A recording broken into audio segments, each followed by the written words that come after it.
In this video series, I'll be making a katana from start to finish. The metal I'll use for forging the blade is this 1 foot long piece of 1 1/4 inch diameter W1 drill rod.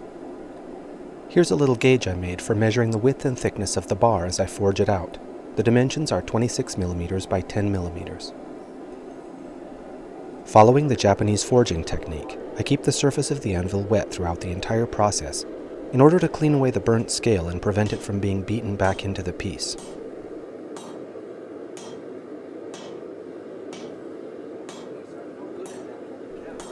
Because this is a relatively large piece of steel, I do the rough shaping with a sledgehammer.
For the fine shaping, I use my 3-pound doghead hammer.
And here's the finished bar, nearly perfectly uniform and ready for the next step.